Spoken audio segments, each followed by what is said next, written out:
जरा सोचिए, क्या हो अगर वो इंसान जिसे पूरी दुनिया एकदम कमजोर और बेसहारा समझती हो, असल में वही सबसे ज्यादा ताकतवर निकले। आज हम एक ऐसे ही आदमी की कहानी में उतर रहे हैं जिसकी असलियत किसी भी पहेली से कम नहीं है।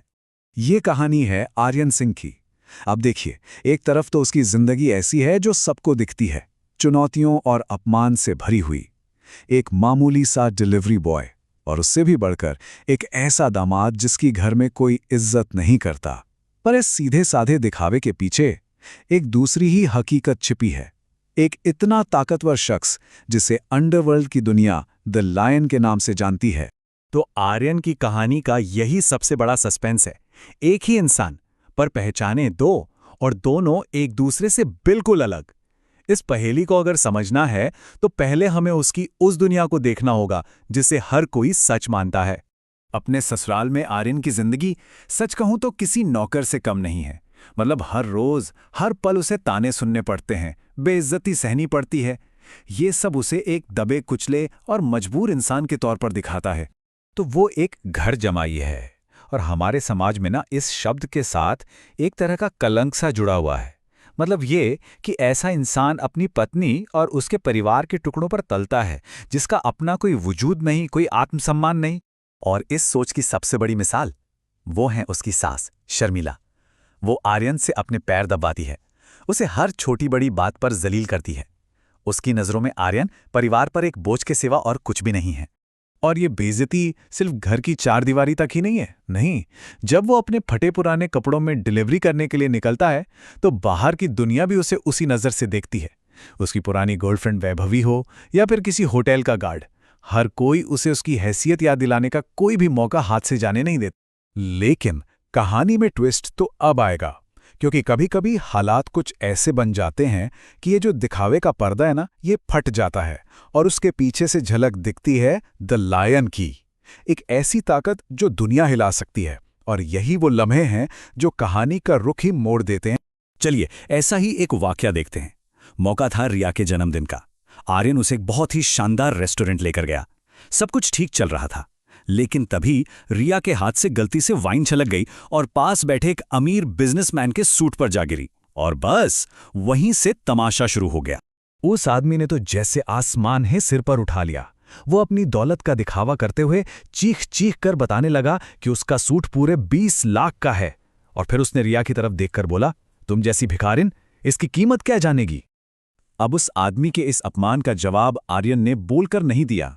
नहीं, उसने बस शांति से अपना फोन निकाला और एक छोटा सा टेक्स्ट मैसेज भेज दिया।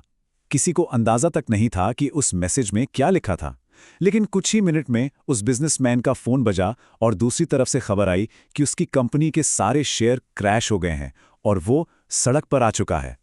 ये द लायन की ताकत की पहली झलक थी। और ये तो बस शुरुआत थी। दूसरा बड़ा वाकया हुआ शहर के सबसे बड़े 5 स्टार होटल सफायर में। आर्यन वहां एक बहुत जरूरी मीटिंग के लिए पहुंचा था। हमेशा की तरह उसके फटे कपड़े देखकर गार्ड्स ने उसे रोक लिया। वहां उसकी एक्स गर्लफ्रेंड वैभवी भी थी। उसने भी उसका खूब मजाक उड़ाया। लेकिन तभी होटल का मालिक उस्मान वहां आ पहुंचा और उसकी नजर सीधे आर्यन के हाथ की एक खास अंगूठी पर पड़ी। उस अंगूठी को देखते ही उस्मान का चेहरा एकदम सफेद पड़ गया और वो कांपता हुआ सीधा आर्यन के पैरों में गिर पड़ा। उस्मान ने गिड़गिड़ाते हुए कहा, मुझे माफ कर दीजिए द लायन, मैंने आपको पहचाना नहीं। सोचिए, वहां मौजूद हर कोई एकदम हैरान।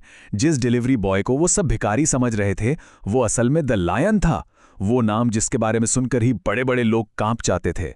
लेकिन आर्यन की असली ताकत का, उसकी असली पहचान का सबसे बड़ा इम्तिहान तो अब होना था। ये तब हुआ जब उसके ससुराल की कंपनी सिंह इंडस्ट्रीज बर्बादी की कगार पर आ खड़ी हुई। हुआ ये कि कंपनी 200 करोड़ का एक बहुत बड़ा सरकारी टेंडर हार गई थी और बस शेयर मार्केट में जैसे भूचाल आ गया। कुछ ही घंटों में सिंह इंडस्ट्रीज दिवालिया होने के करीब पहुंच गई। बोर्डरूम में सब लोग अपनी किस्मत पर रो रहे थे। तभी आर्यन ने मदद करने की पेशकश की। ये सुनना था कि रिया के बिजनेस पार्टनर चिराग ने उसे धक्का देकर कमरे से बाहर निकाल दिया और चिल्लाया, एक बेकार डिलीवरी बॉय हमारी मदद करेगा, चल निकल यहां से। और ठीक उसी पल रिया को अपने दादाजी के शब्द याद आए। उन्होंने कहा था, जब सारे रास्ते बंद हो जाएं तो आर्यन पर भरोसा करना, वही तुम्हें बचाएगा। बस रिया ने अपनी वीटो पावर का इस्तेमाल किया, सबको चुप कराया और कहा कि आर्यन को एक मौका दिया जाए। आर्यन ने शांति से अपना फोन निकाला और होटल के मालिक उस्मान को कॉल किया। उसने बिना कोई भूमिका बनाए सीधे सीधे 3 हुक्म दिए। पहला, अभी इसी वक्त सिंह इंडस्ट्रीज के अकाउंट में 500 करोड़ ट्रांसफर करो। दूसरा, हमारी एक शेल कंपनी के साथ सिंह इंडस्ट्रीज के मर्जर की घोषणा कर दो। और तीसरा, हमारा दुश्मन आहूजा कॉरपोरेशन, उसके सारे शेयर्स खरीदकर उसे बाजार से ही बाहर कर दो। बोर्डरूम में सन्नाटा था, किसी को अपने कानों पर यकीन नहीं हो रहा था।